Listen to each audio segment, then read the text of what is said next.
when you stand for nothing, seemingly, people will make their minds up about what you stand for. And this is a major problem with the Democrats. That's the reason why, while Americans are on board with progressive policies, as long as it's a faceless, lifeless ballot initiative not attached to the Democratic Party, people vote for it overwhelmingly.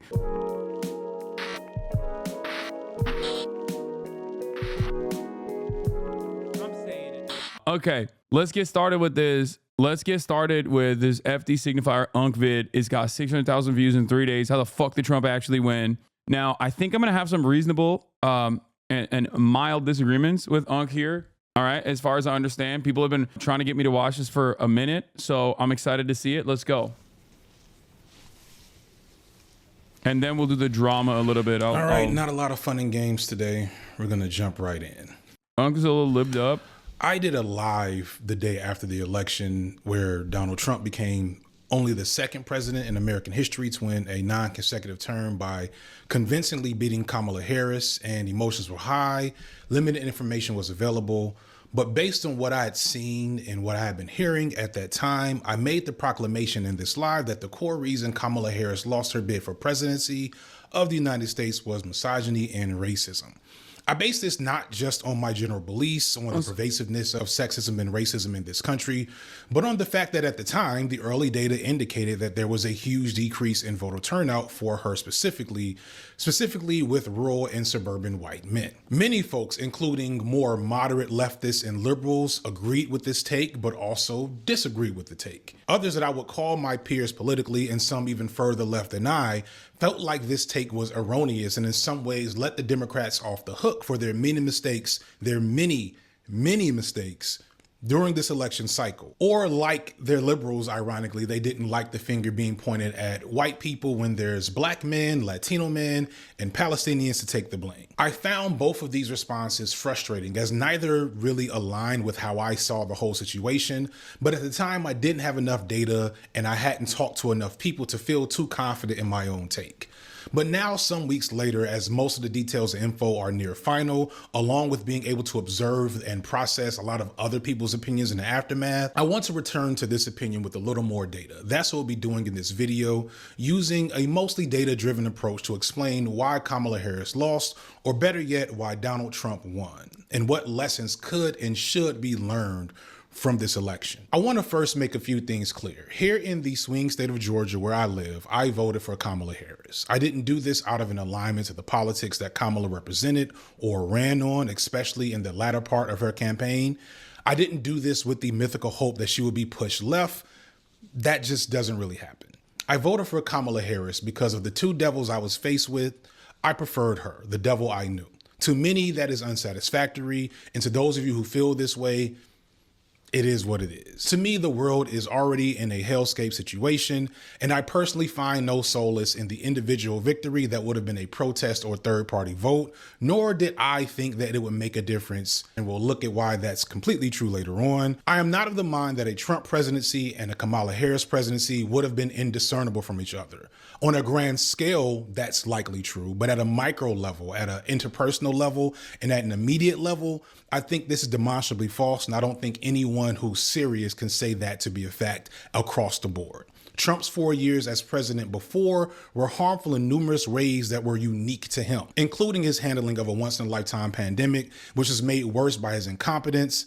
But I digress. I'm only bringing this up because I also don't want this video to be mistaken as a defense for Kamala Harris or the Democrats. And it's really frustrating that our political discourse on the left has been so atomized and just made into content garbage that people who take nuanced look at these complex issues end up having to be in one camp or another. Like, I'm literally in the moment have done this take like 10 times because I'm trying to find the words to say how frustrating it is to want to have a nuanced conversation around electoralism when there's people that if you don't support Kamala Harris, they don't want to hear anything you want to say, even though there's obvious reasons to not support Kamala Harris.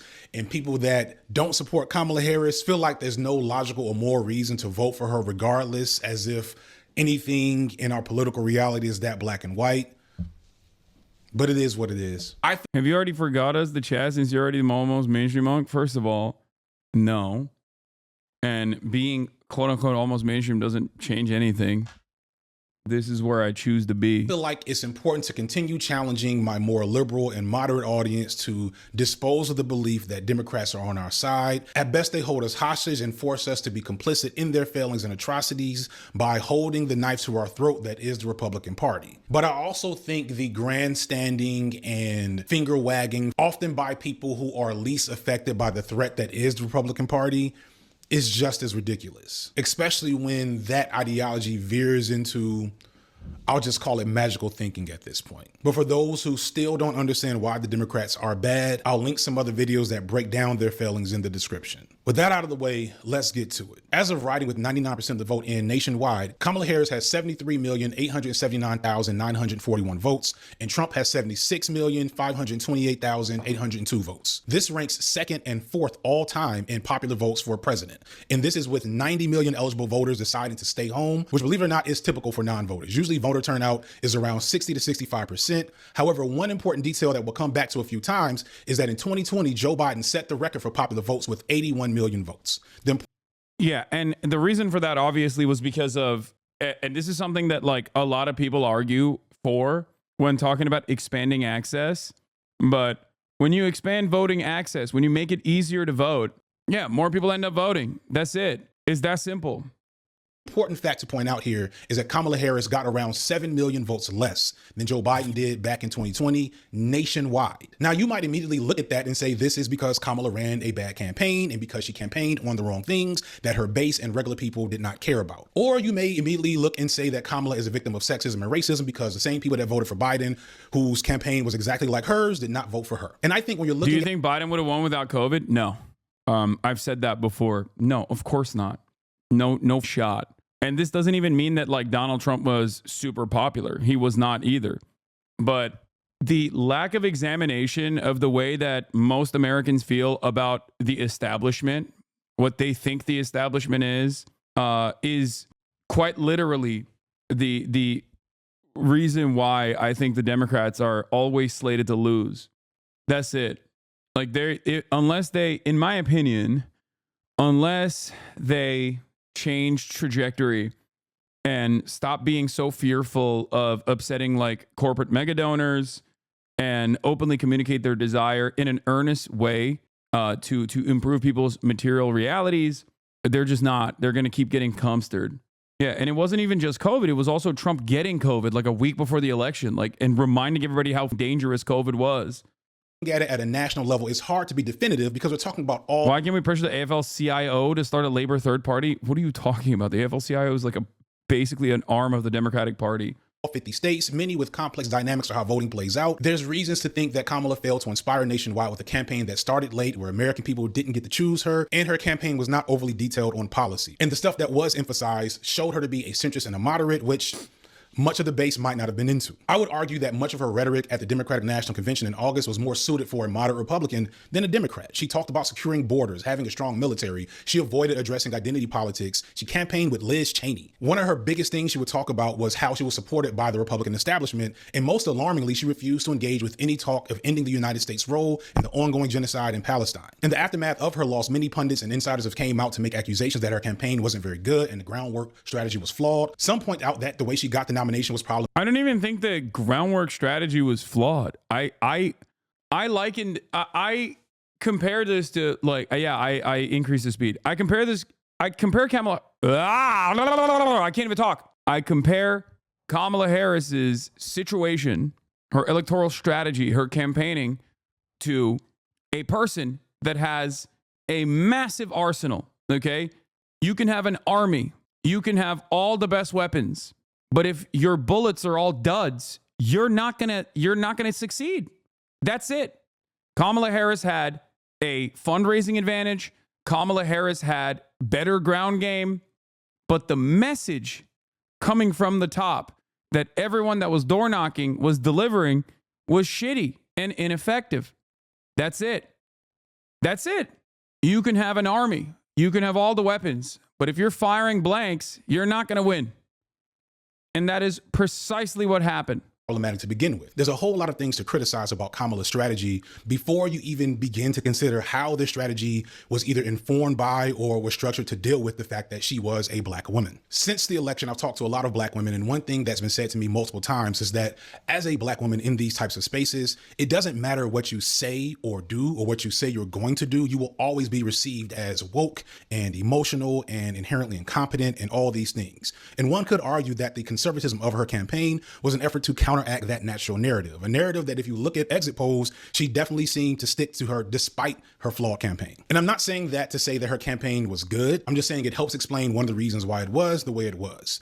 However, this doesn't seem to matter when you look at the data. When you zoom in from the national level and just look at the 7 key swing states that really decided this election, you begin to really get some answers. For those unaware or outside of the US, our presidential elections are some bullshit low-key. The country has 50 states, right? And each state is worth a certain amount of points. If you win that state by getting the most votes in that state, you get all 20 points. Even if you only got 51% of the vote, you still get all 20 points. What this ends up doing is making it so 5 to 10 states that are up for grabs really control the entire election. And that's because most states in America consistently vote in a very specific way. Some states like Minnesota, for example, haven't voted for a Republican for president since 1968. States like Texas, on the other hand, haven't voted for a Democrat since 1972. This means that any analysis of the election that doesn't hyper-focus on what happened in those states isn't necessarily the greatest analysis, because in those states is where if they were going to call her woke, then why tack to the right anyway? Should have gone left. Yeah, that's the problem. It's running from a place of fear, and Democrats do it. If I'm going to be super charitable to the Democrats and not assume the position that they want to lose, that they want to be the controlled opposition, that they want to be a hurdle in the face of like real leftist movements in this country, and that they do actually want to win. And I'm certain that there are plenty of people who do want that, right? Within the ranks of the Democratic Party, they're just bad at their jobs. Then I think that they are running from a place of fear. They're always running scared. They're always terrified of their opposition. They always allow the opposition to flood the market with whatever kind of like nonsensical positions that they invent, that they concoct in a laboratory half the time at a think tank, right? And then they always run defense. And they're always running defense in territory that is more beneficial for the Republican Party. Running defense on the issue of immigration and adopting the right-wing framing on the issue of immigration, you're cooked. You're cooked. Like I've said before, it's like, you know, instead of playing one-on-one basketball with LeBron, you decide to, I don't know, play chess. Like on the one hand, you got a grandmaster in chess. On the other hand, you have the grandmaster of basketball, LeBron James. And the Republican Party being the grandmaster of chess is like, I dictate the terms. We're playing chess. We're not playing basketball. It doesn't make sense. Just play basketball. Why the fuck would you play chess?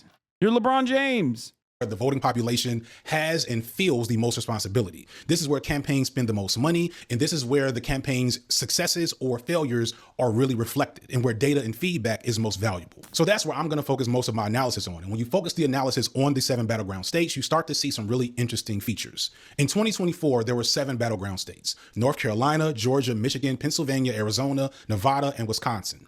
Kamala Harris lost all of them. However, the narrative that I presented a second ago about her flawed campaign, that voters stayed home because she ran too far to the right and didn't support Palestine, that she didn't run on any policies, etc., that doesn't really hold up here, because in 4 of the 7 swing states, Wisconsin, Georgia, North Carolina, and Nevada, Kamala Harris actually outdid Joe Biden in 2020. That's from small numbers. It's not like she outdid him by a whole lot. But considering that Joe Biden had 7 million more votes nationwide, the fact that Kamala Harris kept up with him in these 4 battleground states indicates that she wasn't doing nearly as bad as people are trying to say she was. And in the 3 states where she didn't outdo him, Michigan. Okay, as far as especially Georgia, like if we're going to talk about Georgia, Joseph Robinette Brandon, 2.4 million votes. Kamala Harris, 2.5 million votes. The reality of the matter is this is because of changing demographics in the state of Georgia. Okay. A lot of this can be, a lot of this will be like actual demographic patterns shifting in the state of Georgia, population growth in general. Okay. As far as North Carolina goes, these are areas that they like very openly and very actively targeted. The problem is none of these areas were the areas where they were supposed to, none of these areas were the areas that were supposed to put up numbers.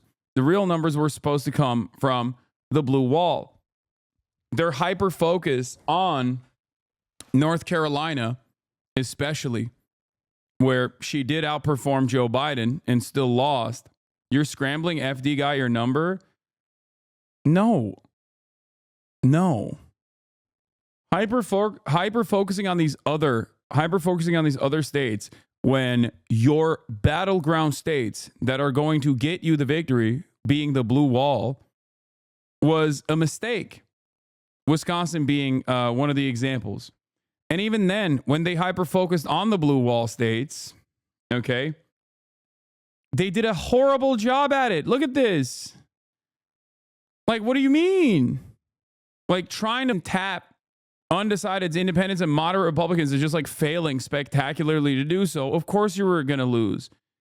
I don't understand what FD's argument here is. Like, is he just saying that Trump is simply too popular to beat? Is he saying that? I don't fully understand what his argument is here.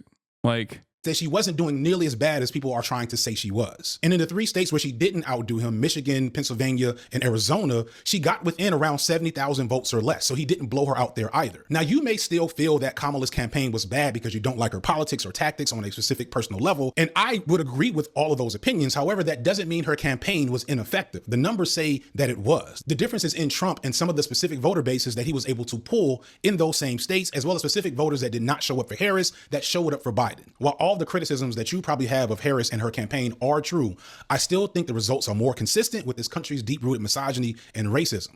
I know people don't like that. Yeah, the reason why I don't like this argument is because the solution to this argument literally is never run a black woman ever again. And I disagree with that on principle. Never run a woman of color ever again is not a good solution to this. And I do agree that like racism and misogyny always is going to factor into it. This is something that I talked to Estet about as well. If you recall, and something that FD also brought forward originally, which is the idea that, no matter what Kamala Harris said or did, she was going to be considered woke. She's a black woman from Oakland, okay? She's a black woman from California. Of course, she was too woke for a lot of people because they were not even considering anything. When you stand for nothing, seemingly, okay, people will make their minds up about what you stand for. And this is a major problem with the Democrats. They get bullied relentlessly and mercilessly. They get written out. That's the reason why, while Americans are on board with progressive policies, as long as it's a faceless, lifeless ballot initiative not attached to the Democratic Party, people vote for it overwhelmingly. But the moment that you put a Democrat on in charge of, defending said policy, people go, ugh, I don't want that. It's gross. The Democrats have a Riz problem. I think where FD loses some ground in his analysis that it wasn't an unknown. The numbers projected this months ago. We knew she was keeping up with Trump, but that wasn't enough. We knew this. Her deciding to continue this campaign is a campaign decision. Exactly. This is something that I pointed to time and time again throughout the campaign. Months leading up to the election, Kamala Harris would come out and spend like $30 million in one of these specific markets, right? And it wouldn't even move. It wouldn't even move her polling in the direction that was necessary for her to secure a victory. And I kept saying, like, what are we doing? I mean, it's clear that the message is not working if you're pumping, if you're flooding the TV markets in Pennsylvania and the suburbs and whatnot. Like, it's obvious that the message is not working. You got to change the message. Central Committee says she lost the election in the industrial cities in the Rust Belt because young people and black people had low enthusiasm. We saw it coming weeks before, at least you and I did. Look at his old post. Is he saying that black people and young people hate black women? Make it make sense? No, I think he's talking about, I mean, I do think that there's definitely still a shit ton of people who were not on board with her for her being a black woman, like people that otherwise might have voted for her that stayed home because she's a black woman, for sure. I mean, it's automatically correct. But you're also, you're not wrong when you point to this. Like, there wasn't enthusiasm at the end of the day. There wasn't enough enthusiasm from a lot of working class individuals for the Democratic Party, just like there wasn't a lot of enthusiasm, in my opinion, from a lot of these blue wall states, from the normal constituencies that the Democratic Party relies on. So let me address some of the common arguments that I've seen against this take. So one of the main things I've seen is that Kamala lost because of abstainers and third-party voters, most of which who had the genocide in Palestine as a deal breaker. All that said, very little data points to those people having a significant effect. Yeah, they didn't. Kamala Harris lost by wider margins than like third-party votes would go in her favor. And not only that, but also third-party votes are not to be taken for granted. There's the automatic assumption. Yeah, nothing signals. Ogre Boy says, nothing signals to people worried about the Middle East like glazing the architect of the Iraq War while on your campaign tour. Like, this was a massively consequential decision, in my opinion. It was because you have a finite amount in your truncated campaign to basically craft a message to show America who you are and what you stand for. And that actually offers a wonderful opportunity, especially when you're Kamala Harris and you're basically a blank sheet of paper, right? And instead of using that opportunity to just like put forward a bold declarative agenda that is going to address a lot of the issues that people are experiencing, going along on this like, I'm right wing, I want a muscular border policy, I'm the top cop, all this shit was not great. I think they did think, well, Kamala Harris is a black woman, she's younger than Joe Biden, so a lot of the normal constituencies that go out and vote for the Democratic Party will come out and vote for her regardless. And that didn't happen. They just, many of them stayed home. And it's crazy because like a lot of people have written off Gaza, for example, from the equation, or falsely attribute just the third party momentum, which was lackluster. It was nowhere near where it was supposed to be. And say, oh, well, people went and voted for the third party, but they didn't vote for the third party by large enough margins. Clearly, Gaza's not an issue. Like, no, there's a shit ton of people who just didn't vote. There are a shit ton of people who just didn't vote because that was an issue for them. Okay, straight up. And if the election is won in the Electoral College, there were plenty of people that if you had a different attitude on Gaza, if you had a different way to communicate and truly show that you were going to change trajectory on Gaza in comparison to Joe Biden, who was horrifyingly unpopular on this issue. Yeah, those people could have been brought into the fold. Those people could have come out and voted for you. You cast them aside, and that's part of the reason why you lost. It's not the most consequential reason. There's no singular, like, silver bullet here, right? The elections are complicated. There is no one thing like, oh, if you do this and then you win. I don't agree with that. Sometimes I think even in my commentary, people hear parts of my analysis and they agree with it. So they think like, no, this is the singular policy. But whenever I talk about Gaza specifically, I'm referencing the polls that I saw leading up to the election for months and how many people openly came out and said like, yo, this is important to me. And it wasn't this like sectarian fight either. It wasn't this sectarian only Arabs or only Muslims care about Gaza shit either. There was a lot of people across the board that I think would have been more enthused to go out and vote for Kamala Harris, at least according to the polls that showed that she would get at least like a 2-point boost in 7 of the swing states, the 7 of the battleground states. Yeah, this is a Hasanabi head who made this. Here are the 34 polls that show a ceasefire and weapons embargo help Kamala win. Michigan is the blue wall state that swung the most against Harris in this election. It's very clear it had an effect. This is quite frankly an attempt by left liberal progressives that told you to just vote for Harris for harm reduction, trying to pretend that it wasn't a bad strategy to win. If Harris had separated herself from Biden on Gaza and other issues, she would have been more likely to win. I agree. I think she always had a tough road ahead. She had a truncated campaign. She was attached to the hip to a historically unpopular incumbent. You are not going to fucking win an election like that. It's very difficult. It's an uphill battle no matter what. She's running for president in a country that is historically misogynistic and racist, running against a guy who is also misogynistic and racist himself. So all of these are issues. But just like when I tell a short man or an incel that they need to swing they need to recognize the issues that they have in the dating marketplace and work against those weaknesses, the structural hurdles that are placed upon them. I'm telling the Kamala Harris campaign this entire time, these are the realities that you are aware of. Work against them. Okay? Just be taller or you're an incel? No. The dichotomy is short king or a manlet. You never want to be a manlet. You always want to be a short king. There are plenty of short kings out there.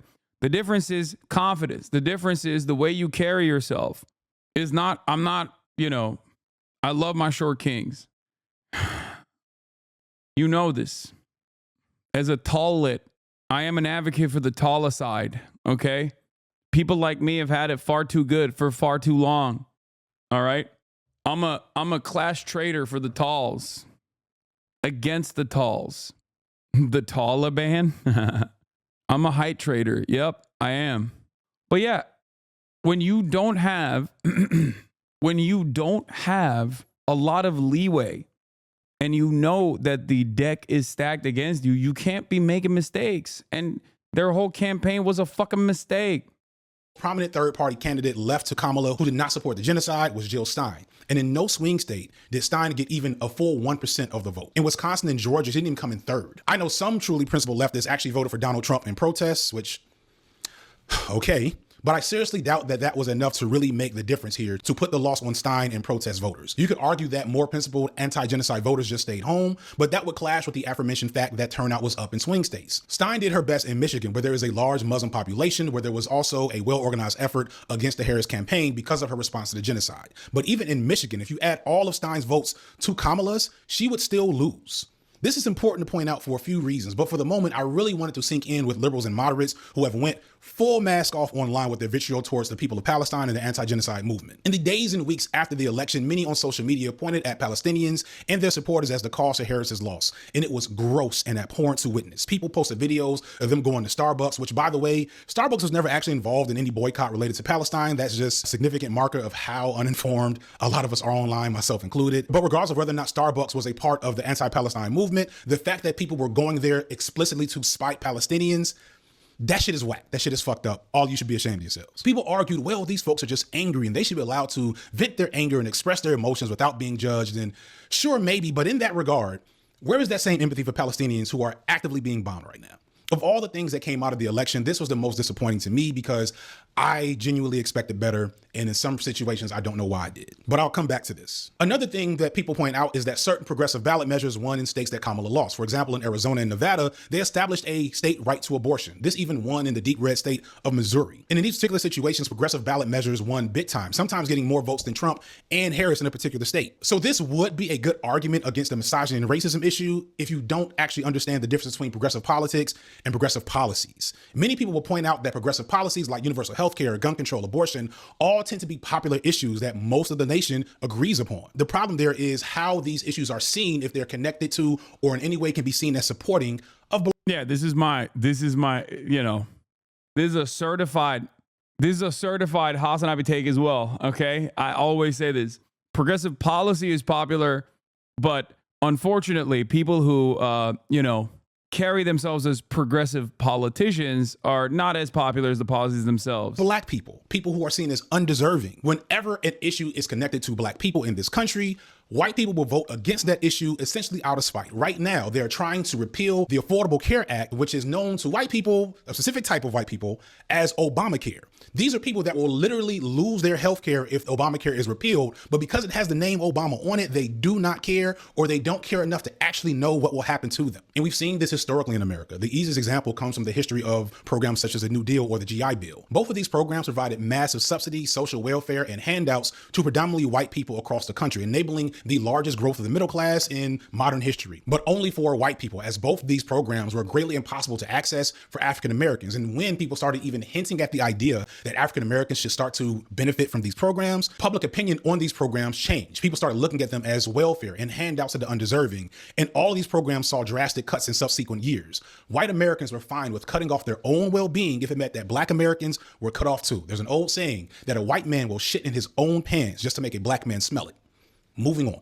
Split ticket wins for Democrats in Senate and governorship seats don't prove anything regarding Kamala Harris's candidacy and campaign. One of the more frustrating arguments I've encountered is people saying that you can't call it racism or sexism because Ilhan Omar won her election in Michigan, or these two other black women won in Maryland and Delaware. Further, Nevada, Arizona, Michigan, Wisconsin, and North Carolina had Senate or gubernatorial victories for Democrats, but those states did not go for Kamala Harris. How can you call it racism and sexism when other black women and other Democrats were supported in situations where Kamala was not? Again, this sounds like a sound argument until you go back to look at the data of what actually happened. The first one is easy.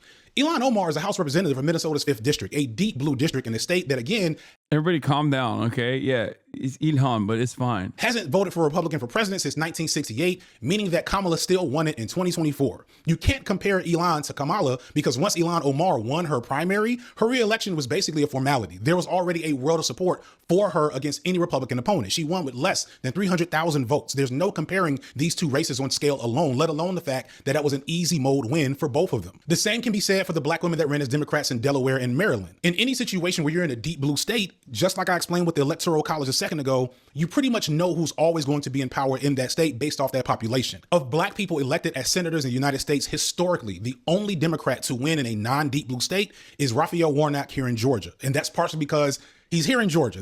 Things are changing here. The rest are either black Republicans or winning in states like Illinois, New Jersey, California, etc. And again, neither of these black women, Lisa Blunt Rochester in Maryland or Angela Alsor Brooks in Delaware, won their seats in non-deep blue states. Not to take anything away from those sisters, it's just not the same level of difficulty or scrutiny that Harris faced as president. So what about Tommy Baldwin in Wisconsin or Jackie Rosa in Nevada, two swing states that were victories for Democrats? Surely this indicates something uniquely bad about Kamala and her campaign strategy. But again, not from the data, from the way I see it. In both of those states, Kamala Harris got more votes than the senatorial candidates. She even got more votes in Michigan than Erica Slotson, who won a Senate seat there, where she had the most resistance from the left and from Muslim protesters. She did get literally a few hundred votes less than Tommy Baldwin in Wisconsin, and it does look like she won't get more votes than Ruben Gallo in Arizona, who seems like he's going to win that seat. And she also didn't beat the incumbent Democratic governor of North Carolina, but there's some very significant reasons why that was always going to be a blowout. Yeah, no, that was... I don't think you can make analysis off of like gubernatorial races, even if they're on the same ballot. You know, I've described this many times over. It's like, not only was Mark Robinson fucking insane, but I would go so far as say the Mark Robinson election is similar to the Gallego one. You know what I mean? Where it's like these people were placed against like really uniquely bad and uniquely weak candidates that were riddled with scandal, and they didn't have the same level of like riz or national prominence that Donald Trump had. Like their opposition didn't. And I think despite that, you still can't look at a gubernatorial race regardless. Plenty of examples of right-wing states, deep right states with blue governors, and plenty of deep blue states with right-wing governors. Like, look at Vermont, look at Kentucky, right? Vermont is a right-wing governor, despite being a deep blue state, and Kentucky has a liberal governor, despite being a deep red state. So people, I think, have a very different approach to their governor. They see it as like they don't care about like party loyalty as much. It's not uncommon to have that happen. Beat the incumbent Democratic governor of North Carolina, but there's some very significant reasons why that was always going to be a blowout win for the Dems there. But overall, in these other high stakes elections, it doesn't point to a unique rejection of Kamala by her voter base for any reason that would align with some of the criticism I mentioned earlier. In fact, almost all of those candidates ran with the same type of policies that Kamala did. Overall, she did great in the swing states, and had she just won the states where she did outdo Joe Biden, she would be the president right now. But she didn't, because Donald Trump significantly outdid his own performance from 4 years ago. And once we get into those numbers, it forces us to face some really hard realities. So let's return to those Senate races in Wisconsin, Michigan, Nevada, and Arizona, and especially Pennsylvania, because they also tell us some other things once you look at the numbers. The voter results in these races, to me, point to the most important detail about what really happened in this election. Again, Kamala lost all of these states, but outside of Pennsylvania and Arizona, she outdid Biden's performance. Further, Wisconsin, Michigan, Nevada, and Arizona were Senate wins for Democrats. This means that not only did Trump win these states, not only did he outdo Biden's numbers in most of them in 2020, but he also outdid his own Republican running mates in these same states, because Trump would win the state, but Democrats would win the Senate. And the gaps here are pretty significant margins. As of writing, in Wisconsin, Trump got 1,697,769 votes and won the state. The Republican senatorial candidate got 1,641,181 votes, a significant but not so wide margin akin to how Kamala did in similar situations. In Michigan, Trump got 2,814,316 votes. The Republican candidate got 2,691,621 votes, a pretty significant gap. In Arizona, Trump got 1,764,862 votes. The Republican candidate got 1,591,318. Yeah. Sean the Black says, so if Trump captured non-voters while Kamala didn't, it's not a campaign issue. That's what I'm saying. If you draw turnout from low and mid propensity voters and that secures you an electoral W, then yeah, it's a campaign failure. It's a communications failure. It is an ideological failure from the tippy top of the Democratic establishment. The very fact that it was even, the very fact that there was even any sort of question that Donald Trump could potentially win the popular vote. And I kept repeating this over and over again throughout the campaign. And everyone was like, I don't know about that, man. That's crazy.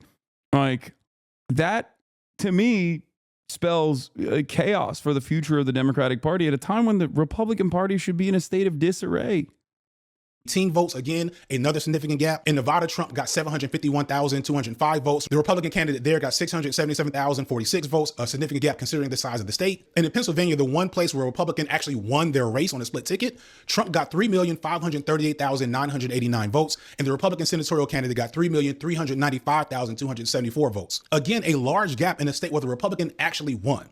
This pattern is replete nationwide with Trump in solid red states. There are millions of people nationwide that went into a voting booth on election day with no interest in voting for any other candidate on their ballot other than Donald Trump. They check one box and then turn their ballot in. Now, this isn't something that never happens. Federal elections always have higher turnout, but it's significant to see the scale at which the nation, or more explicitly, people in these swing states showed up for the old racist, adulterous, treasonous, rapist felon, as opposed to the black woman district attorney who branded herself as a cop. So who are these people? You already fucking know.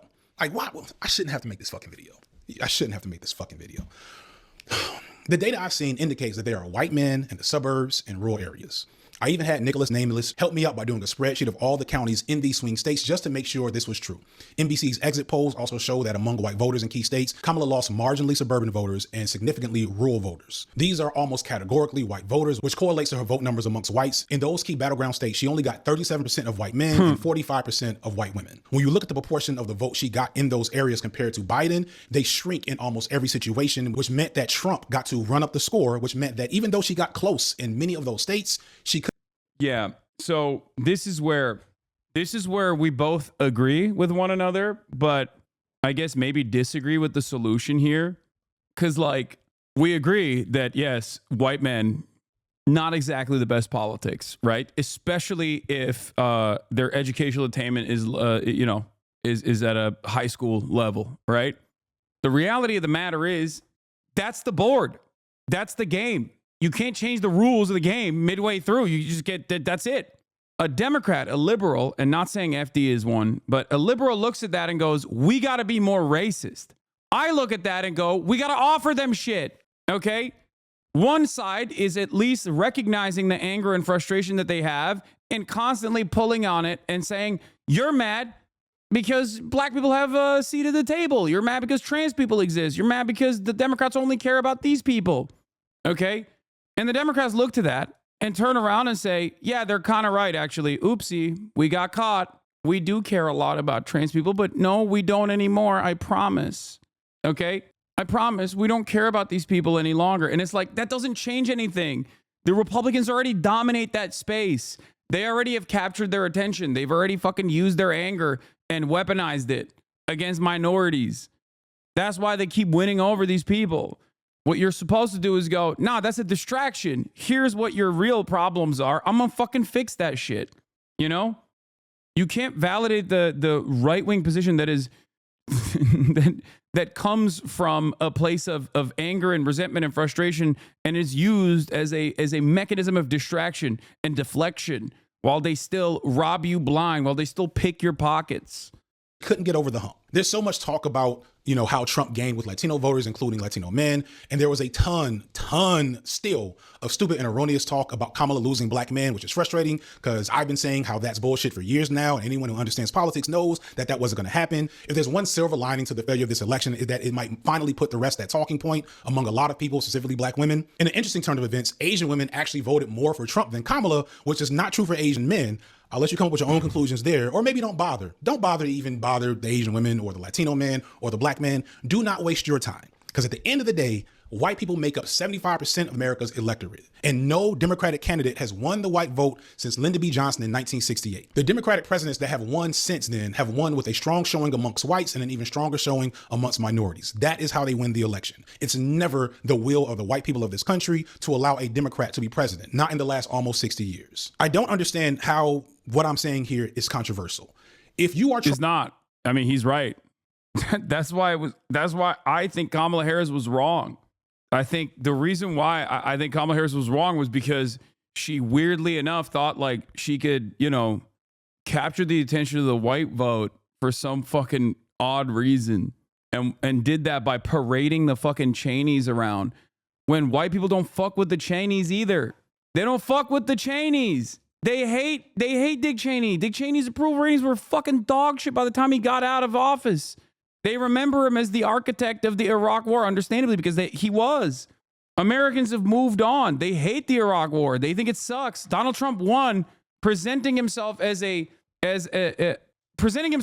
anti-Iraq war and portraying Hillary Clinton as a pro-war candidate in 2016.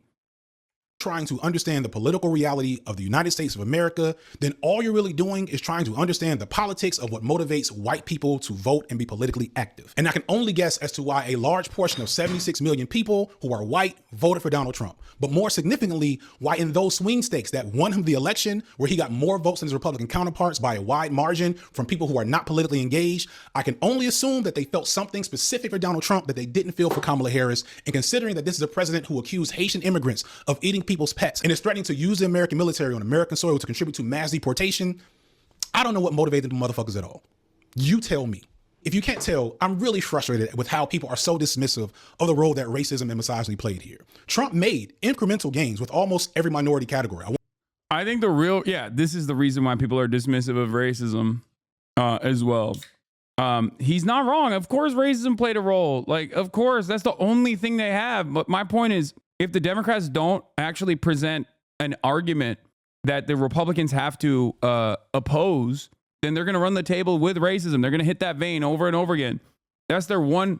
They're going to keep spamming. Okay. They're going to keep spamming racism. You have to give them something to fight against. And the Democrats and their refusal to give the Republicans something to fight against is part of the reason why the racism button works so well. Is part of the reason why the trans shit even is like somewhat effective, even though it's not, right? Like it's not a thing that was a demonstrable success in the election, but a lot of Democrats seem to think so because they're like, oh, they made us look silly. They made us look bad. They made us look terrible. They made us look like we only care about the one policy that we care about is like doing bottom surgery on undocumented migrants or whatever the fuck. And it's like, that would never be a point of contention if you had a bold declarative agenda that is something that the Republicans have to present themselves as against. I want to point that out, right? Black men, black women, Latinos, Asians, and so many other folks, small gains for Trump. That probably is significant in terms of the margins for which he won. But for the most part, in those swing states where Kamala did nearly as well or better than Biden, the big change here is that her voter base in suburban and rural areas actually drops compared to Biden. The percentage difference between Trump versus Biden and Trump versus Harris in rural and suburban counties widens. Harris only doesn't get blown out because she was able to turn out large numbers of voters in urban areas, aka black people and white liberals, the same voter base that many on the left are accusing of her not inspiring. Now, of course, I would argue that those voters are probably more inspired to vote against Trump than to vote for Kamala. I know that's what it was like with Biden. But again, we're talking about the difference between a bad campaign and an effective one. And the only difference between her and Biden on paper is her skin color and her sex organs. Is there a version of Kamala's campaign where she ran as a change candidate, promised? I don't even fully agree with this. Like, she had benefits on that front too. She was younger than Biden. So I think like while yes, her being a black woman as opposed to Biden being a white man was definitely consequential, but her being younger and more vibrant and able to communicate was a benefit. Also, Biden would have lost harder than Kamala Harris. Age doesn't matter as much. No, with Biden it did. It became the only thing that mattered, I think. Universal health care and to save the environment and give stimulus packages to workers that wins her the election? Maybe. I doubt it, but maybe. But when you look at the exit poll data, 92% of voters that voted for Trump said Kamala was too extreme as a leftist. They called her a communist even as she ran a center-right campaign. It's because, once again, if you have no North Star that you can point to in terms of easily identifiable policies, okay?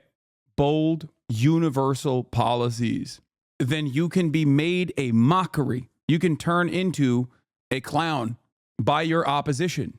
This is a major problem with the Democratic Party's attitude whenever they run scared. That's it. That's it. Oh, Kamala Harris is a communist. She's too fucking radical or whatever. Okay. Missouri voted to increase minimum wage by to $15 an hour and emergency leave or paid family leave. Missouri also voted to enshrine abortion protections in their state constitution. And then they went and voted for Donald Trump. How the fuck does that work? How does that work? The notion that like America is like unimaginably conservative is silly. It's just they hate the Democratic Party because the Democratic Party are not good at associating themselves with specific policies that are popular. They're too afraid of saying, this is what we stand for. Okay? Universality works. One of Kamala Harris's most successful policies was one that she kind of dropped after the Tony West change in the campaign. And Mark Cuban started showing his fucking ugly ass face around the campaign over and over again, talking about how great it is that Kamala Harris is going to be great for the fucking billionaires and whatever, and great for the economy. And that was price gougers. She said she's going to go after price gougers. That shit was sitting at 83%. When it first got unveiled, it was at like 79% approval rating. And after a month of attacks from the Republican Party saying it's Venezuela, saying it's bad, that shit was sitting at 83%. And the Democrats were like, never mind. We're just not going to touch this, actually. This is terrible. This is too good for us. We shouldn't keep pushing that. How do you make this? How do you look at this and go, yeah, this wasn't the mistake of the Democratic Party, you know? I said earlier about people not actually believing the things that black women say or do, only attributing them a set of woke features. No one in this election ran on policies. Trump said on the debate stage when they asked him about repealing Obamacare, which some Trump voters didn't even know was the same thing as the Affordable Care Act, that he had thoughts of a plan. He doesn't, of course. No Republicans have a plan to replace Obamacare, but they know that talking about replacing Obamacare gets those people in their base to vote. What are they voting for? There's truth to this for sure. Republicans don't know what the fuck they're voting for. They literally, when the impact of the legislative agenda is brought forward to them, they just don't believe it. They're like, nah, that's not what I'm voting for. Yeah. The thing is, I think this race kind of showed that yes, Americans are definitely racist. They're bigoted. They're misogynistic, right? But like Americans are suffering they're experiencing economic hardships. And if you present whatever you want as a solution to said economic hardship, they'll be on board.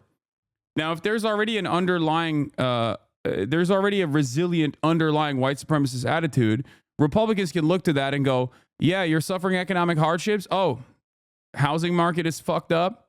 Don't worry, we're going to deport 20 million migrants. It's going to fix it. Oh, the cost of groceries is too high. We're going to deport 20 million migrants. It's going to fix it.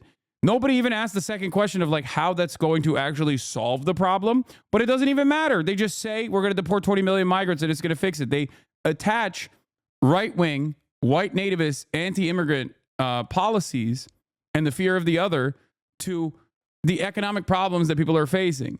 If the Democrats turn around and have no answer for that, if they don't run around and say, hey, listen, this deportation shit is actually ass. Like, what the fuck are you talking about? These are your neighbors. We're going to humanize them and actively campaign year round, okay, against this very obvious thing that the Republicans are going to spam over and over again. It's not like they didn't communicate that they were anti-migrant and Democrats got caught with their pants down. They knew that this is the one thing that they're going to constantly hit on because they never stopped hitting on it. If the Democrats had actually said, like, no, we see you, we hear you, prices are fucked up, we're going to fix it. We're going to fix it by going after price gougers. We're going to use the federal regulatory bodies to go after fucking price gougers, to go after corporations and the billionaires and the wealthy that have fucked you over time and time again. I think that message would resonate with voters. Okay? It has resonated with voters. That's part of the reason why a lot of these cynical assholes in the Republican Party are now shifting in the direction of slight populism. Okay? They do that fake kind of left-wing populism, but in reality, they don't give a shit. But Kamala Harris was like, no, this is the opportunity economy. We're going to give startups $50,000 in tax cuts. It's like, I felt like I was losing my mind. It's not policies. In some blind surveys on policies, when people got the issues based solely on what the person was going to do, these studies found that people prefer Harris's policies over Trump's almost categorically. Again, you can't tell me that Trump voters were inspired by his policies compared to Kamala's. There's no evidence that points to that. Harris did not run on some serious woke agenda. She didn't talk about race or gender hardly at all. She ducked the conversation around trans people, talked about strong borders, didn't mention the police violence or racism basically at all. She approved fracking, yet liberal pundits are trying to say she was too left and too woke anyway. So God forbid she may have actually ran a populist campaign on change like Bernie did and talk about those things that are important to her base, because she probably would have gotten even worse. But if she were Bernie, if she were a heterosexual white man, I'm confident she'd have won with exactly the same campaign strategy of not really saying much, because again, that's what Biden did in 2020. No, I don't agree, because Biden would have fucking lost by wider margins to Donald Trump. That's why he had to drop out. So this is where I actually disagree with F.D Signifier vehemently, because there's a reason why Biden had to drop out, right? This election cycle. We're not even talking about 2020, because in 2020 he won. I mean, it's a bubble ring, okay? I'm sorry. No disrespect to my GOAT, LaGod James, but like it was the COVID bubble, okay? It was a Mickey Mouse ring for Joe Biden. Like, straight up. Straight up. It was a Mickey Mouse ring. It was a bubble ring. You know, he did not have numbers on the board like LaGoat did, okay? LaGoat, it doesn't matter. He would have won it nonetheless. Yeah. The internal polling was looking like Biden was going to lose New York, okay? It's not even a thing. Like, it's not even... Oh, I mean, this doesn't make any sense. I want to be clear. I'm not saying that racism and misogyny are the only reason she lost. When you look at the info that we have, you recognize that she lost white voters, that many white voters stayed home, and that she did well in swing states despite not having policies, and that hundreds of thousands of voters showed up in swing states explicitly to vote for Donald Trump, who also didn't have policies. She even won independents. I was surprised at that. That was something that was not true early on in the election data, but in the aftermath of the election, she won independent voters. But those people that wanted what Donald Trump was selling, they came through for him, and they didn't come through for Kamala. I'm a researcher by trade, but I'm not a quantitative guy. I didn't do the most rigorous analysis here. I didn't run any regression tables. I welcome those of you who have that skill set to come and look at what I've looked at and come to your own conclusion. I hope that I'm wrong, to be honest. I wish we lived in a world where American voters cared so much about Palestine that they stayed home. I wish we had a voting population in this country that cared so much about policy details that they weren't inspired to vote for a candidate who provided none. But nothing in the data points to this. And I think we on the left need to get that through our skulls. Considering everything I've shown you here, I'm genuinely asking you in the comments, please, for my own sake, for everyone's sake, find a better explanation than racism and misogyny that actually makes sense. I'm begging you to prove me wrong with something more than willful ignorance and vibes, because the data points. I mean, it's dog shit policies. Like, I think Kamala Harris is not a particularly charismatic individual. And I think on top of, you either have to have like, you know, ultra instinct charisma to make it work and to be able to like make shitty third way neoliberalism come across sexy, which is very difficult to begin with. Or you have to be like, Bernie Sanders is not a particularly charismatic individual at all, but he's earnest. He's able to communicate honesty, right? And on top of that, he has great policies, popular policies. Kamala Harris had neither. She was not particularly charismatic. And on top of that, she was running the most dog shit third way neoliberalism agenda. Nah, Bernie is super charismatic. Is the accent? Yeah, okay, you're out of your mind. You also can't compare Trump not having real policies to Harris having half-ass policies. Progressives don't come out of half-ass policies or no policies. No. Donald Trump did come out with bullshit policies. But the problem is he at least pointed to the issues over and over again. He hammered it over and over again. The issues that people were experiencing. He was able to deflect the attention, divert the attention, but he was able to basically channel the anger that people were feeling, channel the frustrations that people were feeling. And then he would just go, you're angry. You're right to be angry. You know why you should be angry? Immigrants. What is this? One Dime had a take on this. The idea that policy and economic conditions played zero role in Trump's victory and that Kamala Harris lost mainly because of racism and sexism and such cope is a narrative that neither is accurate or productive. It's very one-dimensional narrative that implicitly makes people so nihilistic that they abandon the working class because they're supposedly too white and reactionary. I agree. That's the other aspect of this, because you're not going to ever win. It almost loops around back to the Democratic Party's position, which is that, like, we're not woke. We're too woke. The Democrats are too woke to win elections, right? I don't think, by the way, this isn't F.D Signifier's position. F.D Signifier does not say that, like, it played zero role at all. But I think ultimately I look to the game, I look to the election, I look to the way that Donald Trump won and how he won, and I see two options here. Either the American whites are just far too gone and impossible to convince, and they're intrinsically evil and white supremacist, right? And it's impossible to ever convince them to vote for the Democratic Party unless you also become like evil and white supremacist to a certain degree, which is, of course, been a demonstrable failure, right? Or you have to try something different. Try something that the Democrats haven't really done, which is go out and push for bold, universal policies that help, universal policies that help everybody, including the white working class. Recognize the anxieties that they feel and try to desperately claw them back from the grips of white supremacist thanks to Trump uniquely motivating a specific type of voter that shows up only for him, only for his unique brand of racist, sexist, authoritarian posturing. He gets rural America voting in a way they traditionally do not. Trump could have... Yeah, I mean, AMLO and Claudio Sheinbaum is right there.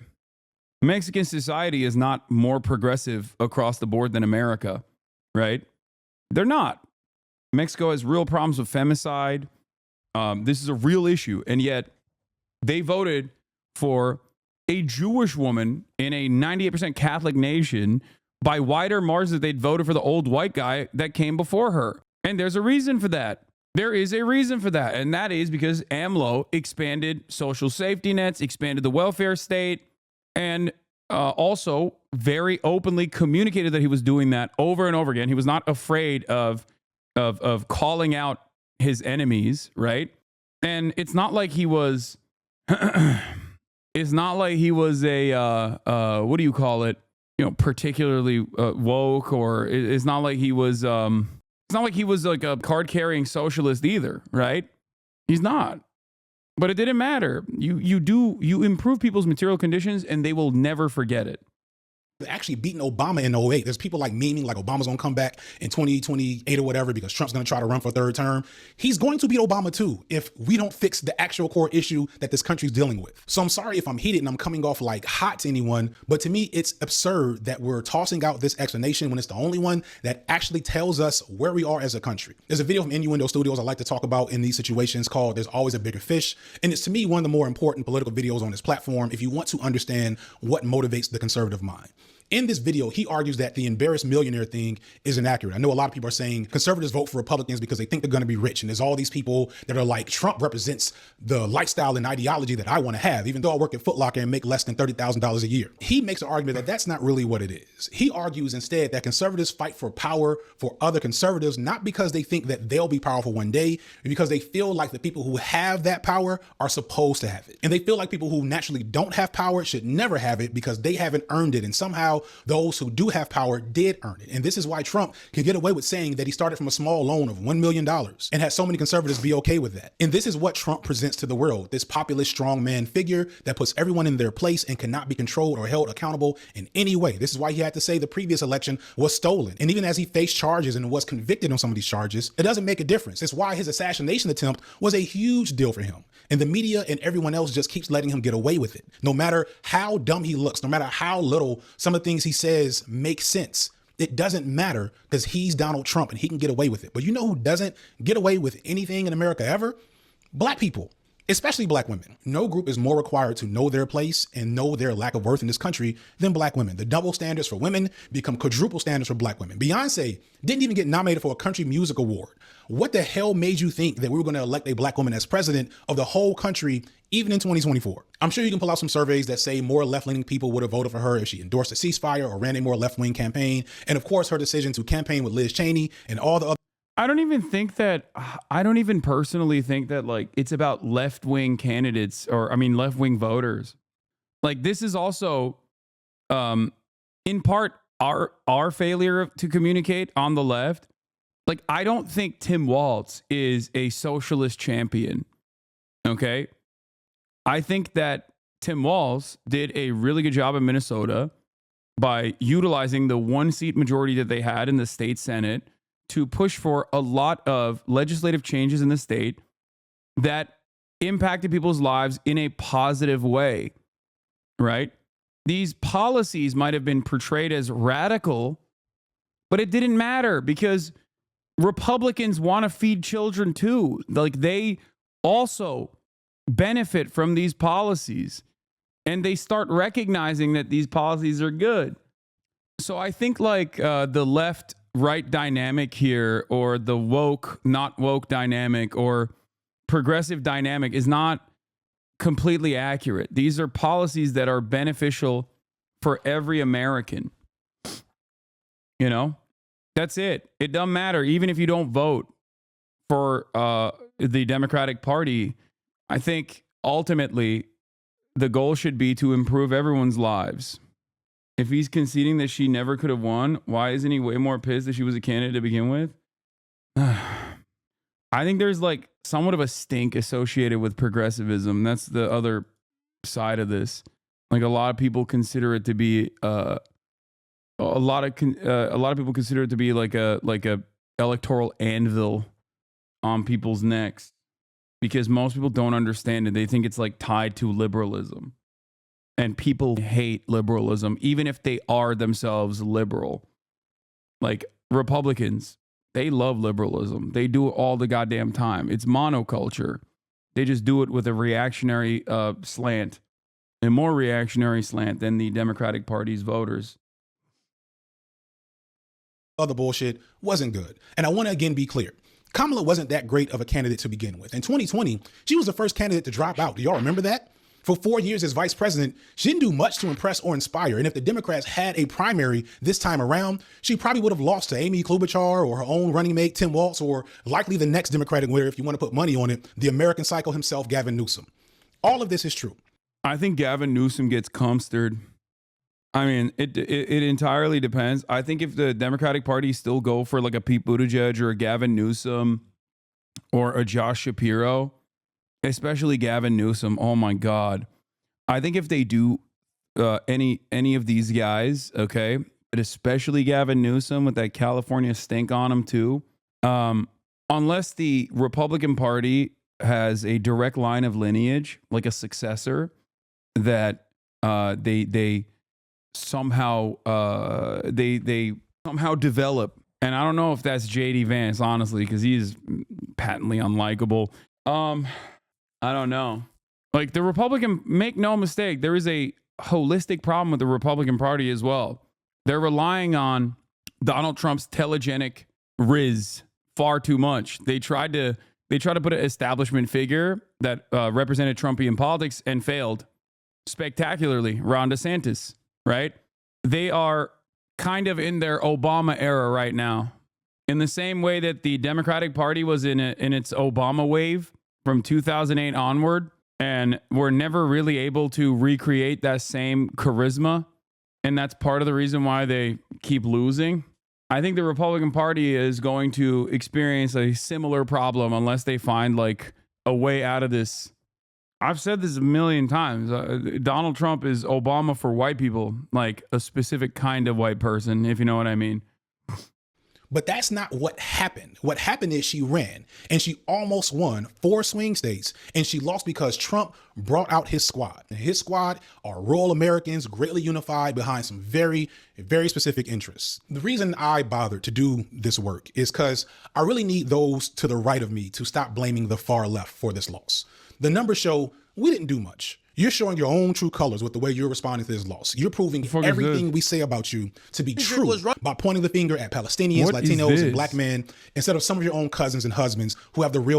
What is going on in this screen here, bro? Academics crashes out on Kendrick Lamar on stream. What is this chaotic ass first picture here? Kamala Harris, Kendrick Lamar, Donald Trump, me in a dress. Destiny, what the fuck is this? What the fuck's this man looking at? Is this his goon folder? Why does he look like he's gooning too? He's like, oops, my goon folder leaked. Real impact here. We barely had any impact at all. I also need those to my left to get a reality check because we barely had any impact at all. We are much further from our goals than many online like to believe. I'd argue that much of our behavior online, from the infighting to the purity testing to the constant engagement with rage bait, is a core reason why we're not nearly as far along as we think we are. We're chasing the feeling of winning something, anything, and getting it with mean tweets and comments while nothing is actually getting done outside of our screens. This isn't everyone to my left.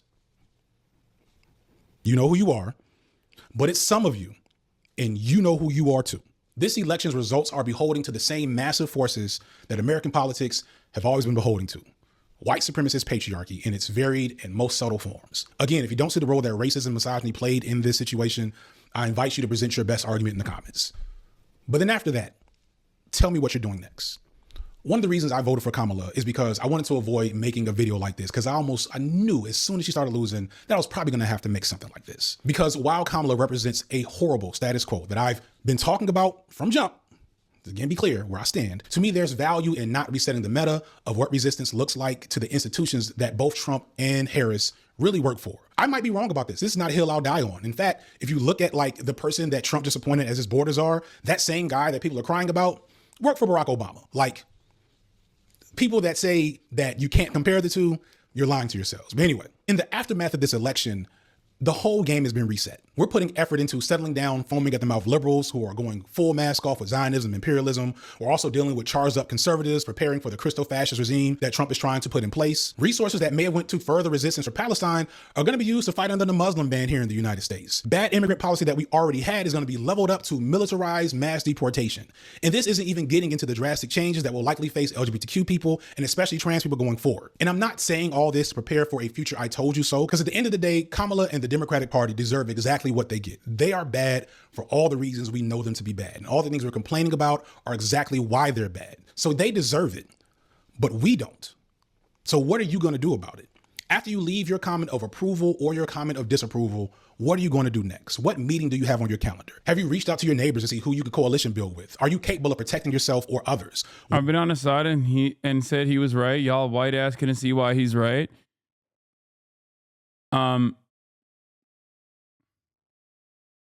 Isn't this just blaming everyone except liberals? I mean, he's blaming the Democratic Party, I think. Like, the only issue I had with it was that go back, he soft calls you out. I think the only issue I had with his analysis was when he was talking about like Joe Biden would have won almost, like, or Joe Biden would have performed better than Kamala Harris, but like that wasn't correct. I think Joe Biden had to drop out because he was spectacularly spectacularly bad because how old he was. And not only that, but also I just don't. I mean, I think that it was bad campaigning overall, which I don't even think FD disagrees with. Like, I don't think FD disagrees with the fact that like policies played a role. I think I guess the disagreements that we kind of have are like how much of a factor Kamala's race and sex plays. I do think that it certainly played a role, of course. But I think that you can overcome those odds, and a good politician should be able to overcome those odds. And the only way to overcome those odds is with charisma. And more importantly than that is with good policies. Because Kamala Harris was aware that racism played a formative role in the mindset of Americans, right? That's why she never did that Hillary Clinton style, like, I'm a woman and you have to vote for me shit.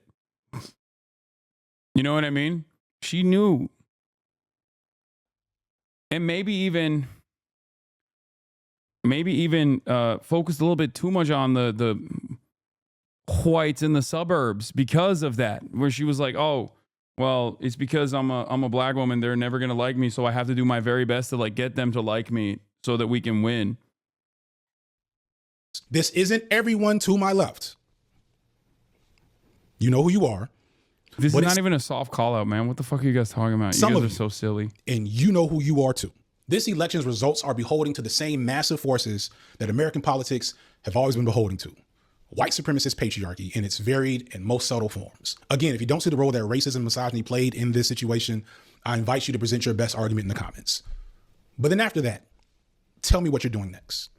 One of the reasons I voted for Kamala is because I wanted to avoid making a video like this, because I knew as soon as she started losing that I was probably going to have to make something like this. Because while Kamala represents a horrible status quo that I've been talking about from jump, again, be clear where I stand. To me, there's value in not resetting the meta of what resistance looks like to the institutions that both Trump and Harris really work for. I might be wrong about this. This is not a hill I'll die on. In fact, if you look at like the person that Trump disappointed as his borders are, that same guy that people are crying about worked for Barack Obama. Like, people that say that you can't compare the two, you're lying to yourselves. But anyway, in the aftermath of this election, the whole game has been reset. We're putting effort into settling down foaming at the mouth liberals who are going full mask off with Zionism and imperialism. We're also dealing with charged up conservatives preparing for the Christo-fascist regime that Trump is trying to put in place. Resources that may have went to further resistance for Palestine are going to be used to fight under the Muslim ban here in the United States. Bad immigrant policy that we already had is going to be leveled up to militarized mass deportation. And this isn't even getting into the drastic changes that will likely face LGBTQ people and especially trans people going forward. And I'm not saying all this to prepare for a future I told you so, because at the end of the day, Kamala and the Democratic Party deserve exactly what they get. They are bad for all the reasons we know them to be bad. And all the things we're complaining about are exactly why they're bad. So they deserve it, but we don't. So what are you going to do about it? After you leave your comment of approval or your comment of disapproval, what are you going to do next? What meeting do you have on your calendar? Have you reached out to your neighbors to see who you can coalition build with? Are you capable of protecting yourself or others? What are you doing besides watching my videos? I don't know what should be done next. I'm just a creative. I'm not a leader or an organizer. I'm barely affiliated myself. But I will tell you, regardless of what you think of this video's thesis and me, now that the election is over, neither of those things are all that important. Whatever work you are doing or planning to do while supporting or resisting a Kamala Harris presidency, you should be doing the same exact thing under Trump. You need to wrangle whatever loose threads you have developed from this, get over whatever it is that you're needing to get over, and get back to work in whatever way you can. So in support of that, the pinned comment of this video will be used as a place to list organizing opportunities and networks of support. Please be responsible, as this is a Google platform that is public. None of this is secure, but if you have a safe way to share an org that you want to support and pull people into, please list them there, contact info for them, location, etc. in that pinned comment. Please put nothing else in that comment because I don't want it to get bogged down with debate. Feel free to broaden that discussion elsewhere in the comments, or if you're still not with me in my explanation, explain why. Again, I hope I hope I look stupid. I hope this video ages really poorly because I'm just so fucking wrong about American politics. Please show me how I'm wrong. For what it's worth, I'm praying for everyone to win regardless. That's all I got for today, y'all. No sponsor for this one. Peace, I'm out. I agree with F.D Signifier that that racism plays a major role in this stuff in elections. I don't disagree with that at all. I think disagreeing with that would be disagreeing with reality. I just think that the way to overcome bigotry, the intersectionality of bigotry, you have to have a fucking universal, bold agenda of change that addresses with honesty and earnesty the many problems that, you know, white working class Americans as well as Americans of every background are experiencing. This is why I always stress the importance of universality, because I'm always like, listen, like black people are not magical, mystical beings. Trans people are not magical, mystical beings that are not that are not impacted by market conditions, you know?